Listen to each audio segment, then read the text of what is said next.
What's going on, everybody? It is Friday as I'm filming this, the day before the 4th of July, and we're starting this video off in manual focus. Hopefully this is going to be okay. I got a couple of different camera settings going on right here. I'm really trying to learn this Canon M50, and I'm still learning it. I watched some YouTube videos on it today, so hopefully it's going to work out okay. I might need to be making some adjustments as we're filming. Today I start this video off in front of the flip house. You can't see it because it's blown out right now. Might need to adjust that ISO. But this is where we're at. Just got done doing a duct blast test over here. We could only have 4% air leakage, and lo and behold, we only had 2%. So we definitely passed the duct blast test. That's out of the way. We are almost out of the woods completely with HVAC, thank God. But that's got nothing to do with what we're getting ready to do today. I'm getting ready to go meet with a new guy by the name of Richard, who has never been locked up. And that's the first interesting thing about this man's story. This is a guy who has suffered from a lifelong battle with addiction, probably sounding like a broken record right there. People are probably already thinking, oh, Joe, not another addict. Well, Richard has been clean now for over 3 years. And this guy has taken it upon himself to make the necessary changes that he needs to make to be able to get his life back together. At one point, living in a car, going through multiple and many different rehab and detox programs, finally making the necessary changes for himself to get clean. And what's also interesting about this guy, Richard, this guy went from living in a vehicle, having nowhere to go, to now living on a damn sailboat. This guy's pretty much living the dream now. He's got his own business, and we're getting ready to go meet this guy today. We're gonna hear his story, and we're gonna get a chance to go do this video up on a boat. After prison show, on a boat. I think this is gonna make for a damn interesting video, and I'm hopeful that we get a chance to talk a little bit about these rehab and detox programs, because I'm gonna tell you guys right now, there's some very crazy stuff that we could potentially be discussing about these type of programs here today. Some stuff that you might never have known before. Something I like to consider the dirty truth about rehab. So I hope you guys are excited for this video. I hope that this turns out as a damn good video. I've never met this guy Richard before. Today's gonna be the first time I get a chance to meet him. He knows all about After Prison Show, and I'm definitely looking forward to bringing this story to you guys. But there's a heat index of over 100 degrees today. I'm sweating my ass off. So hopefully he's got some AC up on this sailboat. Let's go see. All right, so we are just getting down to the marina. And before I introduce you guys to Richard, I want to let you know that I just found my next boat behind us right here. Check out that gem. But more importantly, we're here to meet a new individual by the name of Richard, better known and what he likes to go by, Ricky. Hello, Ricky. Hey. Appreciate the hospitality. Absolutely. And this is where you're living right here. Yep.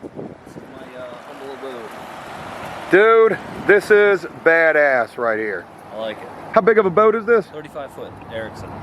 35 foot. Very beautiful boat. I greatly appreciate the hospitality. We're getting ready to go up inside of this. Yeah.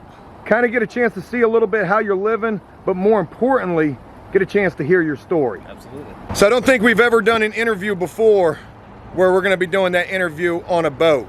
I almost thought about doing the interview right in this area, but it's super hot and Ricky's got AC. So let's go up inside of this thing and hear a little more of Ricky's story.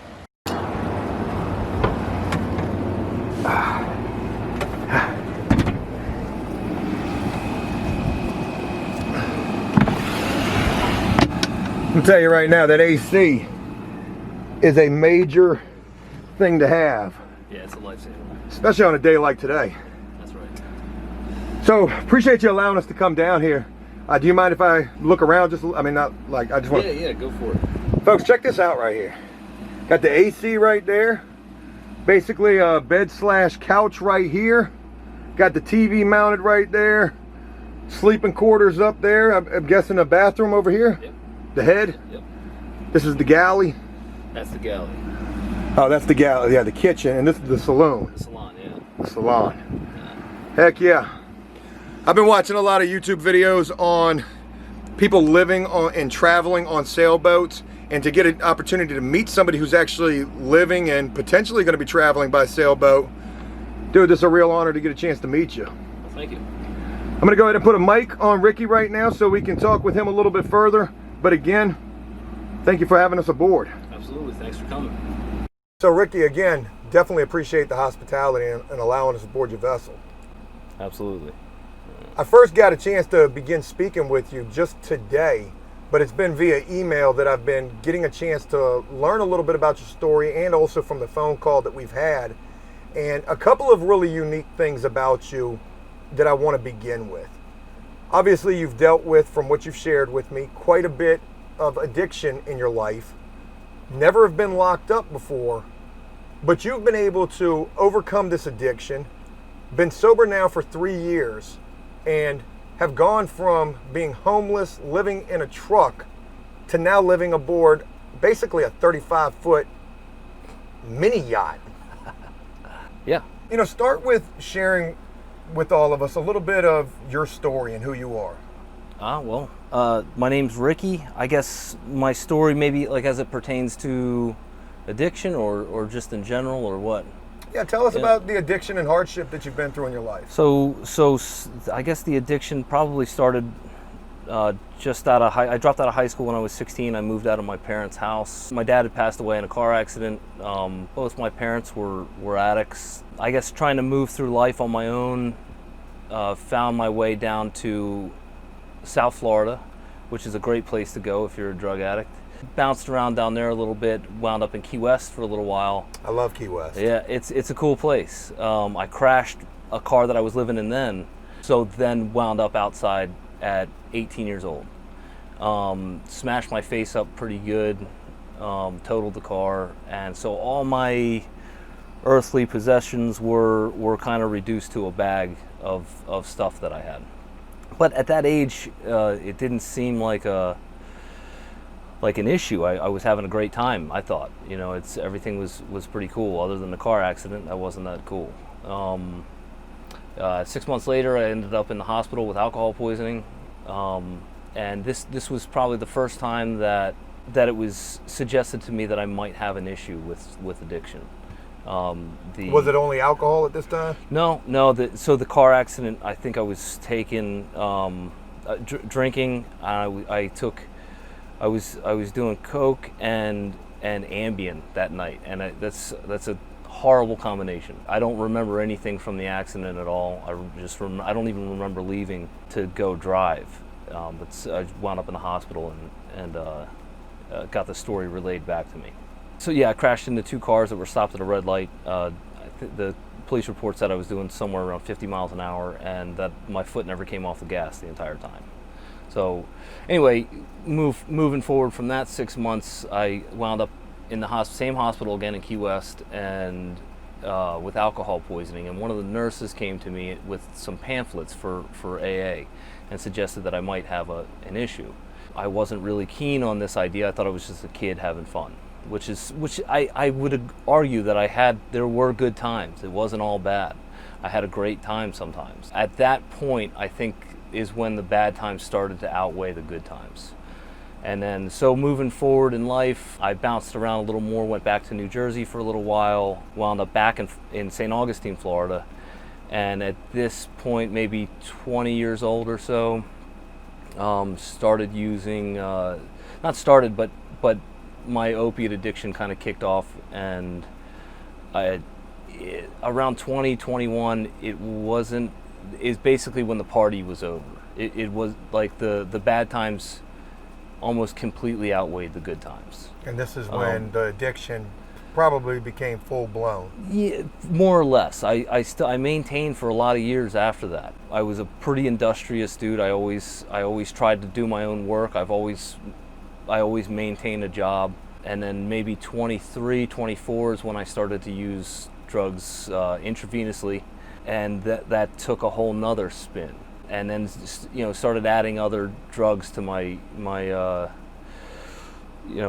just adding adding more and more drugs to the mix. palate. Yeah. So started using IV everything. Started IV cocaine, crack, meth, pretty much anything I could break down into a spoon. I would put in there and shoot up. But even still, with all this, probably up until the age of about 27, I was maintaining pretty well. I had a girlfriend, I had a job, I had a business on the side. I was making okay money, but I was struggling at the same time. I was, like almost no matter how much money I made, I'd be just in time for rent, no matter what. So. But keeping my chin just above water for a long time. Not that I'm necessarily proud of that, but it was man, I fought hard for a long time. I struggled pretty hard for a long time, and then at that age, that's when things started to come unraveled a little bit. Harder for me to keep a place to live, getting behind on rent, things like this. My girlfriend finding out. My girlfriend didn't use at all. Didn't know that you were using. Didn't know that I was using. But between her being naive and me being manipulative, it was the perfect combination to keep her in the dark for most of this. And then when she found out, I mean, she tried her best to help me. I've had a lot of people try really hard to help me over the years, but I just wasn't there yet. I wasn't ready. I wasn't ready to be helped. Any help I took was just help me perpetuate my addiction. It did not. I always just, like any leg up I could get in life, any help I could get, I took with at the time was sincere gratitude, but my motive was always the addiction. That never even left the forefront of my mind. I knew that everything I was doing was for that. Flash forward, maybe we're at 27, maybe to 28. Things are declining faster and faster. The cocaine use picked up, crack picked up, and the opiates. The way I always explain those two addictions is I needed the opiates and I wanted the cocaine, but sometimes I wanted the cocaine more than I needed the opiates, which would just put me into such a shitty bind, money-wise and things like that. Through a series of events, getting kicked out of the place that I lived, my girlfriend more or less breaking up with me, and between that and some shame and stuff, I kind of detached from my family and things like that. My mom, at one point, I was getting my mail sent to her house, and she had mentioned that she didn't want to see another piece of mail with my name on it, to change my address and to leave them alone. I was stealing from people that I cared about. I was manipulating anybody that I could for money or for a place to stay or for whatever it was, whatever I could get my hands on to help perpetuate this addiction. And then I ended up living in my truck for a little while, and at this point, at like 29 going on 30, everything that I did was for my addiction. The reason that I drank water was so that I could find a vein easier. The reason that I ate food was so that I could find a vein easier to shoot up. And literally every waking moment had everything to do with getting drugs and using drugs. I'd spend my whole day struggling to either get a pill or a bag of dope or something like this, only to for just that split second of relief in the day. And it seemed well worth it to me. For that time, like I said, sleeping in my truck, there's I got a host of stories that go along with that. That's kind of another turning point, being quote unquote homeless. I was still working where I could for people that I could, scraping up money here and there, and then that even came to an end. I couldn't maintain a job. There was nothing that I could do and also do the drugs that I wanted to do. The truck that I was living in, I pawned for crack and heroin. Pretty much there I was with no truck and no crack and no heroin left anymore either. I mean, it was short-lived. I had smoked up most of what I pawned the truck for. I pawned the truck for like $300. Smoked that up on the ride to go get heroin, and then that was pretty much That was the point where I started living with drug dealers, doing stuff around their house. I've always been pretty handy. I was basically a butler in a crack house for a while. I mean, I'd run errands for these people, whatever, do their laundry, do stuff around the house for them for drugs, and even while living in their house, trying to manipulate them and swindle them out of drugs and best I could, any time I could. And I guess the day that I went to the day, you can say the day that I started my road to recovery, I was at a McDonald's that I was considering robbing. Now I'm not a professional thief. I've never done any kind of strong arm robbery, and I didn't have a gun. I didn't have a weapon to do this with. There was no this was my best idea that I could come up with at the time, was that I was going to rob this McDonald's. I thought it through, and it just didn't seem like I was going to make it out of there with any money. But this was, I had exhausted all my other resources. This is all I had left. So I borrowed a phone to call my ex-girlfriend. I told her, I said, listen, I'm ready to go to rehab, which sounds real sweet, I guess, but the truth of the matter was, I had heard that in some of these detox facilities they gave you either methadone or Suboxone to maintain or to wean you off of your drug of choice, so to speak. I called her, and her first response to me was that was great, that I was ready to go to rehab, and that I probably should call somebody else or walk, which was a shock to me because I was so spun out, I didn't even know that we were broken up. That's how shot out I was. And I hadn't seen her in probably 2 months, and I had no idea that things weren't working out great. Through some convincing there, I got her to come pick me up and drive me to a place in Jacksonville, Florida. It was a state-run detox facility. The only things that you could bring to this detox facility were 5 pairs of socks and 5 pairs of underwear, and some money because they had some vending machines there. My girlfriend at the time, she said that she had made all the arrangements for me and said, okay, you just bring 5 pairs of socks and 5 pairs of underwear. Well, all that stuff was in the truck that I had pawned maybe a couple weeks prior to this. The clothes I had on were all that I had. I'd been wearing these clothes since I had pawned the truck, and this is all I had. I just looked at her and shook my head. I said, I don't have any of that. She said, well, where is it? I said, I don't know. I don't have socks and underwear. I don't have any of that stuff. So she stopped at Walmart, made me stay in the car, because at this point she had become pretty keen to my tactics and manipulation. She knew that if I had a shadow of a chance to obtain some drugs or make a move in any way, shape, or form, that I was going to. So she made me sit in the car. She went and got me a pack of socks and a pack of underwear and drove me up to Jacksonville, dropped me off, gave me a hug, and said, don't call me anymore. I told her, I said, listen, I'll probably be out of here in a few days. I just got to, get my shit together and blah, blah, blah. She said, that's fine. Don't call me. Whenever you go to leave, I'm glad that you're doing this, but don't call me anymore. And this was a huge shock to my system because, like I said, I had no idea that we were going through trouble at this point. I was in Jacksonville. They checked me into this place, and I knew that the detox meds were coming soon. So I had that to look forward to. After about 3 days in there, it became apparent to me that there was no detox meds. I asked one of the techs there, and they don't do that there. This is just a place to sweat it out. This is just a bed to sleep in and sweat it out.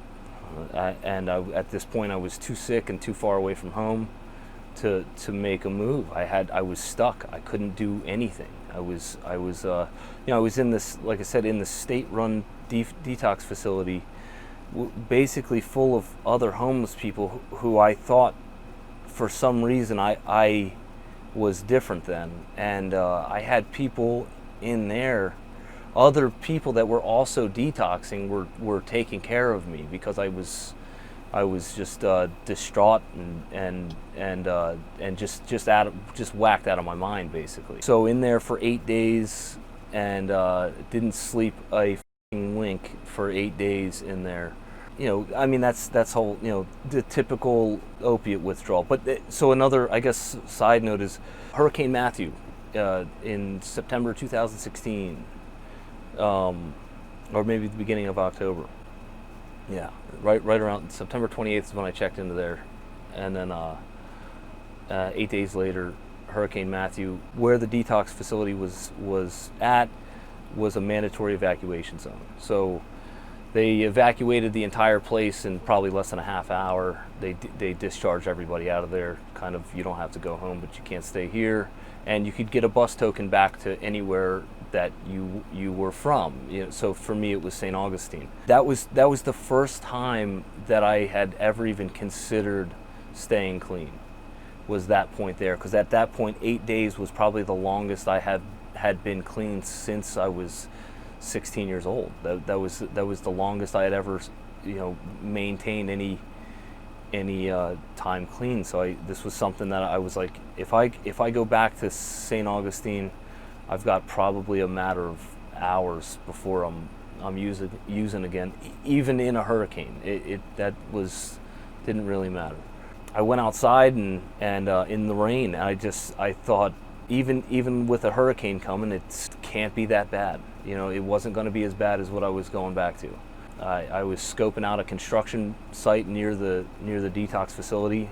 I figured that might be a good place to hunker down for a couple days and let the hurricane pass over, and I was just going to start my life in Jacksonville and try my best to stay sober and stay clean.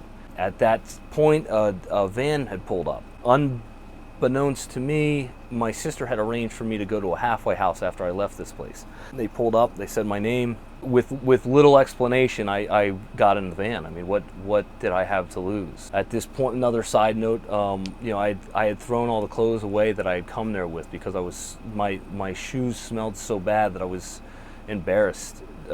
Just, you know, I stunk. My hygiene was atrocious, and I couldn't get this stink out of my shoes, so I just threw them in the trash. While I was in there, somebody gave me a pair of slides, and I had picked some clothes out of a donation bin that was there. So this was literally all that I had. I had my ID and these clothes that I had picked out of a donation bin. I had a pair of slides that were probably 3 sizes too big for me, and I was off to a halfway house to ride out a hurricane in an evacuation zone. So things were looking up. Rode the hurricane out fine, tried to kind of integrate into life in this halfway house. I'd never done anything like this before. I'd never gone to a rehab. I've never been to a halfway house. The only experience I ever had with halfway houses was I bought drugs from them in South Florida. There was a lot of rehab facilities in South Florida and a lot of halfway houses, and that's probably one of the first places I bought OxyContin back then, was from a halfway house. So I didn't have a great opinion of these places, and probably not a great opinion moving forward about them after experiencing them. Got in there, 4 people died of an overdose while I was there. My roommate overdosed, did not die, but overdosed, got Narcan, and came back into the halfway house that night. Called me and asked me to sneak him in the back door. And I couldn't help but feel like I was in just as bad a place as any at this point. You know, there was people using everywhere. People are dying everywhere. This was happening out on the street too, but I had no way to move around in this situation. Anyway, I worked for a guy that he had some work that needed to be done around his house, and he picked me out of this, you know, group of guys at the halfway house. Worked for him for a little while. Helped him build a chimney on his house and redid the fascia board, and he paid me well. He said I usually pay these guys around $10 an hour. This is the first time I've ever gotten anybody out of there that knew what they were doing. Like I said, I've always been a pretty decent worker and pretty industrious worker. So he gave me $900, which seemed like a death sentence to me in the place that I was at. This was the first money I'd had. It's easy to not buy dope when you don't have money. When you've got $900 in your pocket, and you know the halfway house was in the middle of a drug neighborhood, this was a rough situation for me. So I knew this was not a good combination of facts. So what I did from there was I got on the phone and I bought an insurance policy, and used that insurance policy to get me into an inpatient rehab facility in South Florida. Went down there. and it was a wildly different experience from the state-run facility in North Florida. You know, I mean, palm trees, hot tubs, Tempur-Pedic beds. It was an unbelievable scenario, and I was there. I had a 28-day stay there, and I heard about these kids getting extensions. You know, I was at 30 years old. I was the oldest one in there, and I saw these kids misbehaving, and they would get an extension on their inpatient treatment. And so I asked my therapist. I said, "How do you get an extension?" And he said, "What do you want an extension?" I said, "Yeah, absolutely." And he said, "Why would you want an extension?" I said, "This is the longest I've ever sat still for in my life. I mean, this is I've never had a break like this in my life, and I need some rest, man. I'm tired." So he gave me a 1-week extension, and then I went to that facility's halfway house or affiliate halfway house, whatever they had going on, and I saw, though, a very different demographic of people. I saw much of the same thing going on in that halfway house as I did in that from the affiliate halfway house of the state-run facility in Jacksonville. It was just a lot of people dropping out of this thing or not, just using again almost immediately. I mean, people got into these halfway houses, and within a day or two they were using. They'd get somebody to send them a little bit of money, and that was all she wrote. They were kids smoking crack in the bathroom, snorting heroin. It was unbelievable to me to think that this was where I was supposed to get clean at. I should probably also mention, I went into the inpatient facility I had 30 days clean at this point, and that's at 30 days clean is when I first realized that I had an issue that I probably couldn't handle on my own. So that's how out of touch with reality I was, that it took 30 days of being clean for me to even consider that I might need help. So anyway, back to South Florida, I saw a lot of people going down this road, and I didn't want any, it seemed like this was the path to relapse. This was the path to destruction. I knew that I had to do something different. So luckily, I had a cousin. As soon as I made an effort to start getting clean, at this point I've got 60-something days clean, again, which is more than my family's ever seen me with. I had a cousin reach out to me that lived in South Florida and offer for me to live with him there, and so I did. I went and lived with him against the recommendation of the halfway house and the rehab facility's CEO and things like this. They had a program that they wanted me to follow, but as far as I could tell, it wasn't working. I didn't need a whole lot of explanation. I could just look around and see that these people were dropping like flies. I mean, it didn't seem to have a huge success rate. So I didn't know exactly what I had to do. I just knew that this probably wasn't it, because it seemed to me at the time that everybody doing this was failing. So I didn't know the right thing to do, but it seemed like that was not it. I continued on. I worked with my cousin a little bit. I went out to California for a couple months. My sister was living out there. She was married to a guy in the Navy, and then she ended up moving to Virginia. Tried to go back to Jersey for a couple months, and then wound up in Virginia. My sister went back to Florida, which is just a place I know I wasn't ready to go back to just yet. So that's when I stayed, and I always had this dream in my head of the sailboat life. Yeah, it's just a dream I've always had. I went on a trip when I was young with my uncle, and it just had an impression on me. So like I said, I always had this fantasy in my head that I was going to live on a boat and sail around and stuff like that.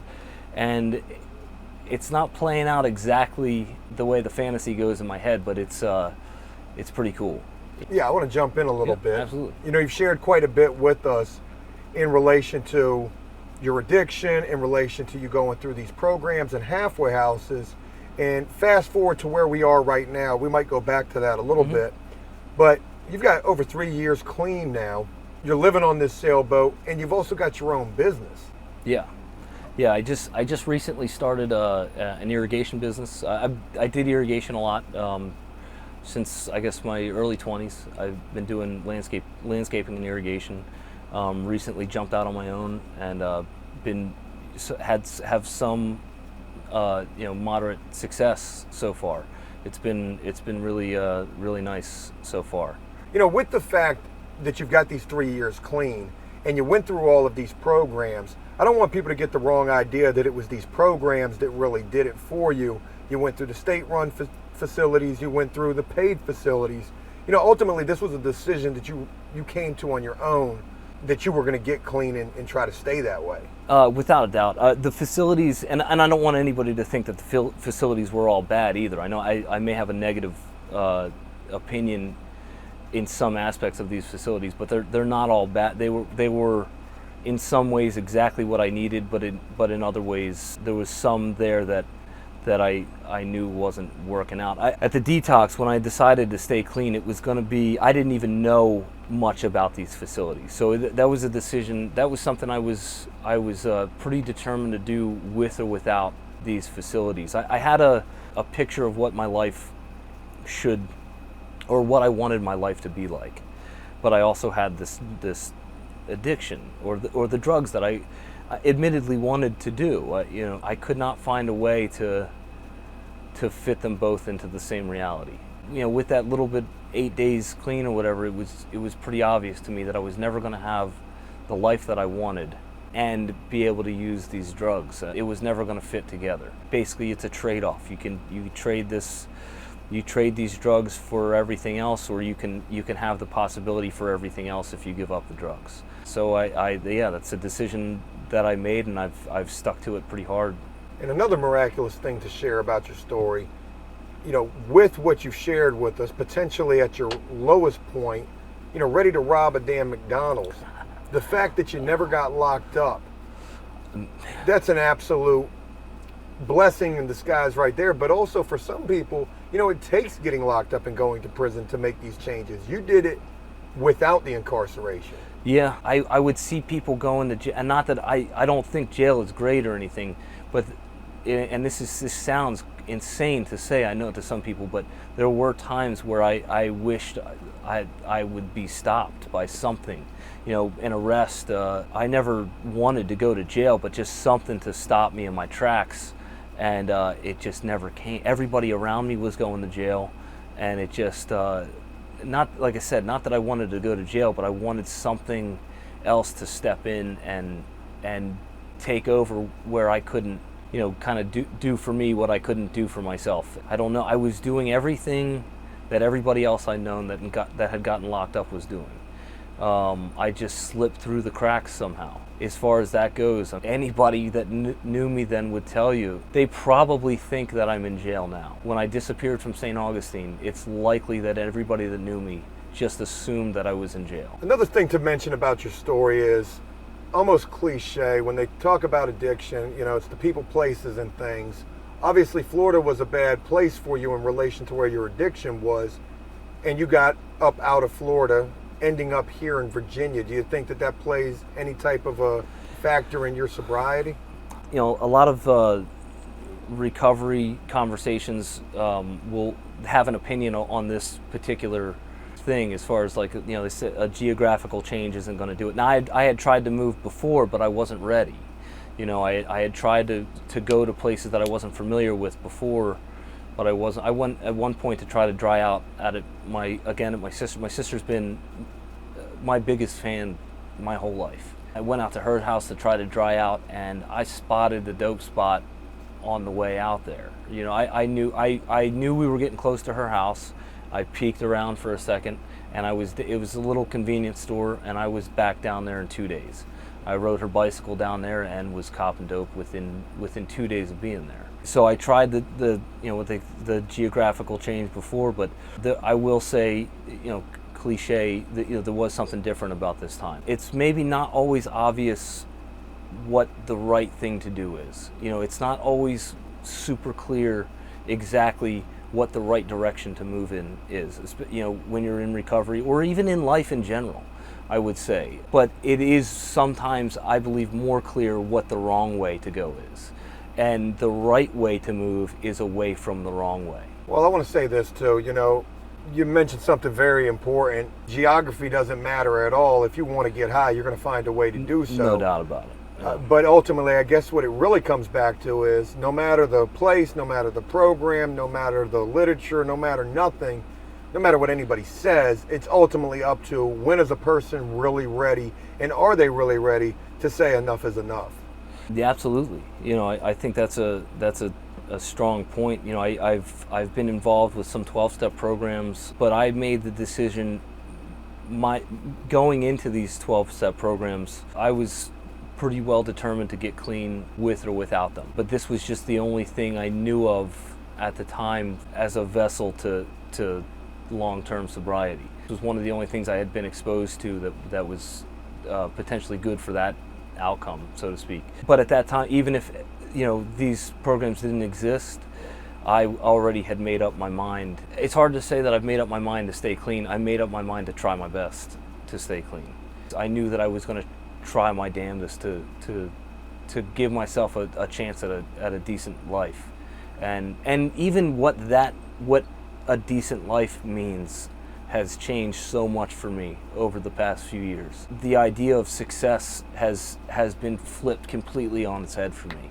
The word success has always been strongly linked to money or objects. I would say that's probably one of the biggest changes is that I've got relationships with people that I care about now. I've got a relationship with my mother, with my sister, with my cousins, my family, the people that I really, really care about, that, and again, it sounds cliche, but that are so much more important to me than money. Well, the cliche thing to say is money can't buy happiness, and it's absolutely the damn truth. Yeah. To be able to rebuild relationships, have relationships, and recognize and appreciate the small things in life. Sobriety not being a small thing, but that also plays into, I feel like, for a person especially like yourself and also like myself who have suffered and struggled with addiction, sobriety is a big part of success. Yeah, like I said before, there was no way to reconcile these two worlds that I wanted. Like I said, the things that I wanted and the things that I was doing just didn't fit. They were never going to be. So sobriety, that was like the first thing I had to do, and not to gloss over it. I mean, it was the biggest thing that I had to do, and it's something that I have to continue doing. But not to say that I struggle with it though either anymore. It's not something.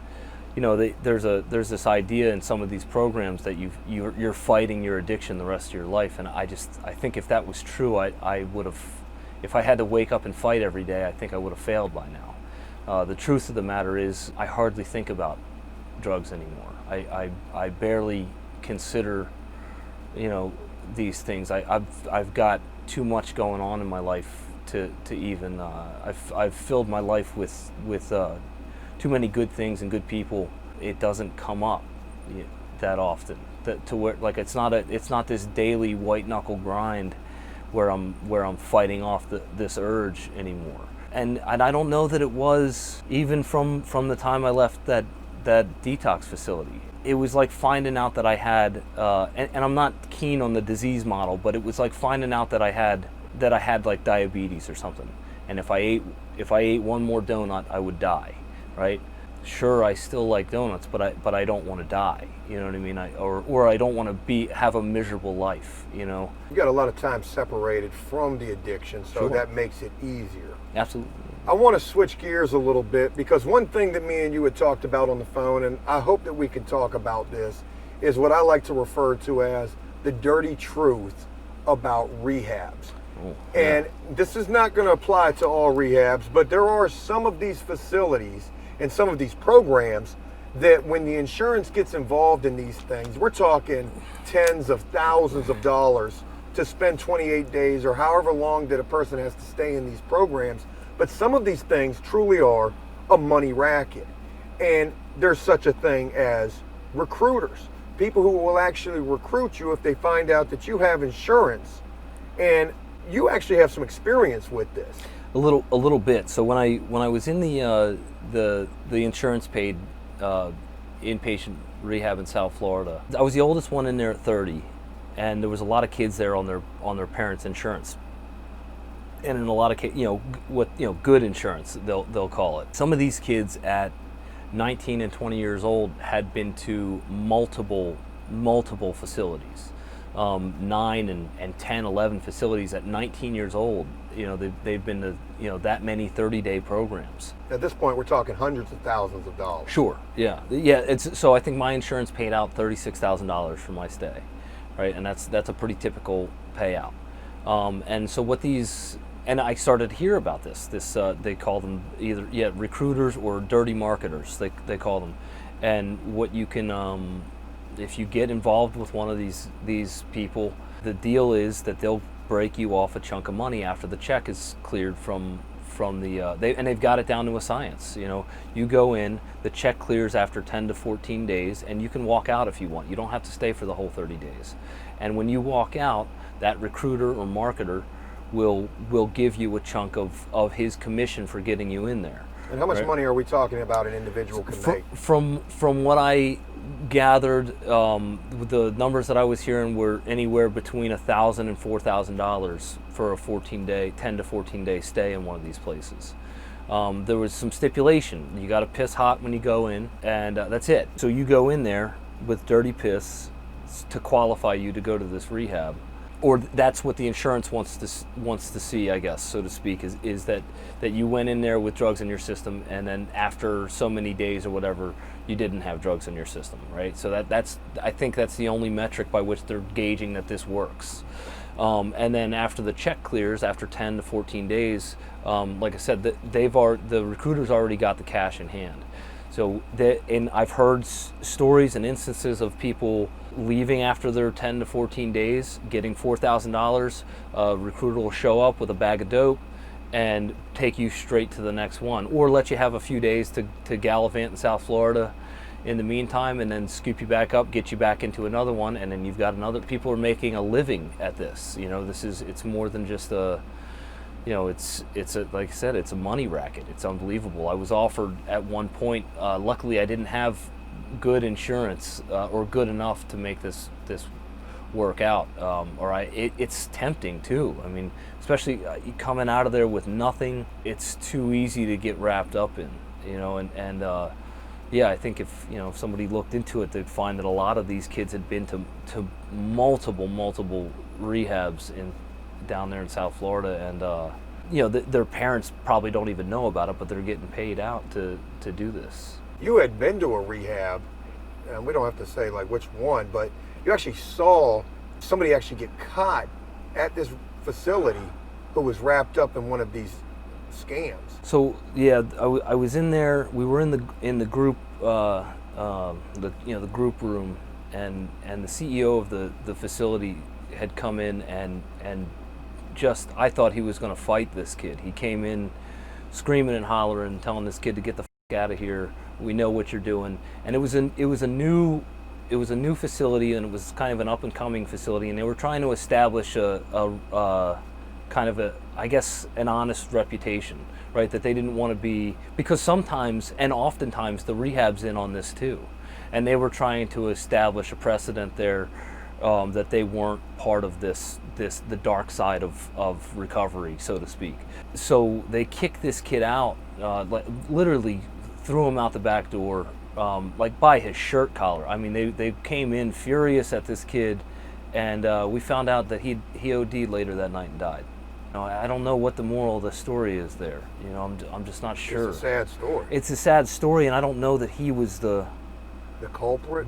I think he was as much of a victim in the whole thing as it, not to play the victim thing, but I mean he was as wrapped up in it as somebody would be in a drug thing. You know what I mean? It's just it just didn't seem like this heinous crime that he had committed. I mean, obviously I know it's technically illegal, but I didn't see where he had committed this heinous offense and didn't deserve a shot at recovery. Yeah, because again, like I said, I started my whole journey for all the wrong reasons. I went in mainly drug seeking into the first place that I went into. And luckily enough, and forgive me for cutting in, you didn't run across one of these recruiters or dirty marketers during that time. Yeah, oh yeah, especially at that time. That would have been too easy. We threw another client at one of these, at the inpatient rehab was set up, and he ended up going out to California to another one. But the deal is, and this was part of the deal breaker for me. The deal is you gotta piss hot. You have to go do something, and that was something.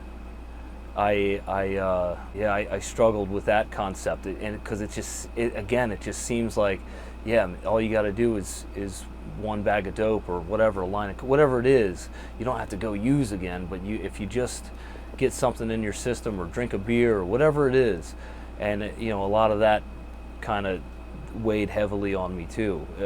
It seems so innocent, but my life was headed in a different direction, luckily. And honestly, I guess more honestly and luckily, my insurance wouldn't pay out. But it's so unbelievably tempting. That's a serious amount of money for somebody that's got nothing, or even not somebody that's got nothing. A lot of these kids come from means, but they're kids, and it's a lot of money for a kid. It's hard to pass that up, especially for not doing. All you got to do is go and sit in a mansion surrounded by palm trees, hot tub, pool, and a Tempur-Pedic bed for 10 days. Sounds like torture. Sounds rough, yeah. Ricky, I greatly appreciate everything that you've shared thus far about your story, what you've been through, what you've been able to overcome. I want to switch gears a little bit as we wrap this up. I've never had an opportunity to do an interview on a boat. So I do want to take a little bit of time and talk about life on a boat. Talk to us a little bit about what you do in your free time here.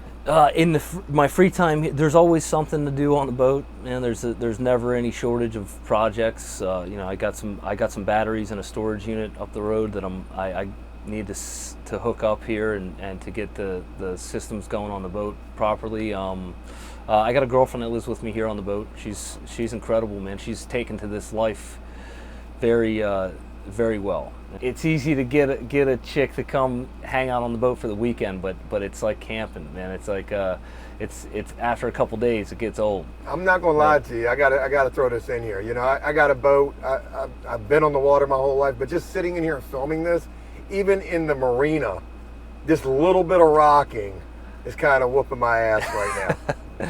You get used to it, man. Yeah, I can imagine. Yeah. And another thing that I want to mention, and I hope you don't mind me kind of throwing this out here, but you're not a very experienced sailor. No, not at all. Yeah, this is something I went into completely blind, man. I bought this is my third boat in the past 2 years, I think, and I've just kind of traded up and really lucked out on this one. This thing's a monster. Yeah, I love it, man. It's incredible. A 35-foot boat. Yeah. And you got this thing for basically a steal. Yep.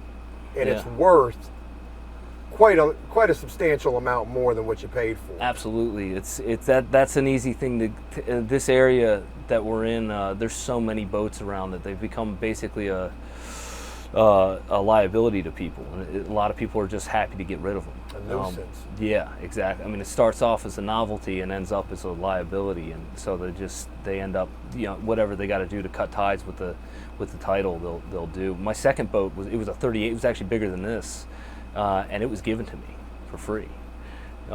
This lady was moving to Indiana, and she had a sale that fell through at the last minute, and just said, "Hey, Ricky, do you want my boat?" I said, "I'm not really in the market to buy a boat right now. Financially, I wasn't ready for this." She said, No, just come over. I'll sign the title over to you." My gosh, so you've had quite a bit of luck with these things. Incredible amount. Yeah, and I mean, if you're around the marina long enough, and you're in this in the in crowd as far as the boats go. Yes, absolutely lucky. Super grateful for all the deals that I've gotten, but they do come around. It's not unheard of. Well, I want to throw this out here as well. If you run across anything, definitely let me know. Absolutely. You had mentioned to me a little bit of some other dreams that you have off camera, potentially buying and selling boats. Yeah, it's that's just a. Just a dream. It would be cool. I love being on the water. I love living on the boat. I tell people all the time, you know, if I won the lottery tomorrow, I would just get a nicer boat, maybe. You know, just maybe a little bit bigger one or something like that. I would live on a boat no matter what now. It's pretty much in my bones at this point. Plans on sailing around the world at all? Well, we'll start with getting it out of the marina, and then we'll go from there. You got a motor on it, so if you don't know how to sail, you can motorboat around a little bit. Yeah. What I got to ask this as well. What's the most annoying or what's the worst part about living on a boat? That you could probably make a whole video on that, but it's, you know, I could harp on any one. You know, storms are a potential. Going to the bathroom, that's a whole thing. If you live at a marina, I'd use the marina's bathroom as much as you can, because you got to deal with it. There's no plumbing system, like there's no sewer system on the boat. You got to deal with it, and it just involves pumping the waste tank out or whatever. That's one aspect. Storms get a little rough. You got to throw a couple extra lines out there, tie things up, and batten down the hatches, so to speak, and then. I would say on a day-to-day, depending on the weather, is the walk up and down the dock. But man, after a couple weeks or so, it just becomes part of life. There's no, I mean, I say that's the most, you know, I'm sure you could come up with a list of the most annoying parts of your day living in your house. You know, the things you like least about that, and it just becomes part of what you do. It's not even you don't even think about it anymore. It's even though this is a 35-foot boat and it's, you know, it's a pretty good sized boat, I imagine it's got to get cramped in here at times. Yeah, absolutely. And since my girlfriend moved on, it's gotten even more cramped. No slight at her weight. That's not it at all. But she's got a lot more stuff than I do, which is good, you know, because she keeps food on the boat. She keeps keeps it up very nicely, but there's just a lot more stuff now, and there's no room. Somebody tried to give me a microwave the other day, and they were just like, "Here, man, I got this microwave." I'm like, "Dude, I got nowhere to put that." Another interesting thing, my girlfriend we had a smaller refrigerator than the one we have now. Where is it? Oh, there's your fridge right there. That's a good sized refrigerator. Well, yeah, we had a smaller one, and man, try doing this with your wife. That fridge cost me less than $200, and she is stoked about it. Bring your wife a $200 refrigerator and see what she says. Ricky, you're living an amazing life in recovery after addiction. What would you say to anybody out there that's struggling with addiction? Obviously, you know, what works for you might not work for the next person. You know that just as well as anybody else, but what would you say to anybody out there that's struggling? Man, a lot, man. I would say, but I guess to sum it up, man, just I don't know. I guess give yourself a shot, man, at life. You know, give yourself a break and a shot at life. There's so much. The world is so much bigger on the other side. You know, the opportunities that open up in life and the things that just come down the pike, man. It's unbelievable when you're living right, treating people right, doing the right thing, because it's not just the addiction necessarily. It's the lifestyle that comes along with it. And again, I said it before. It's, you know, the right way to go is just the opposite of the wrong way to go. It's the other way from what you know is bad for you. And then there's a whole wide world on that side of which way to go in life. I think a lot of people get hung up on, you know, when they get clean, they don't know what to do, and it's just it almost doesn't matter. If you're moving away from the wrong direction, you're moving in the right direction. So that's pretty much it, man. Ricky, I greatly appreciate the hospitality, getting a chance to meet you, and hearing your story. And I'll be looking forward to keeping in contact with you and seeing where you're going from here. Absolutely. Greatly appreciate your time, man. All right, and a pleasure to meet you. You too.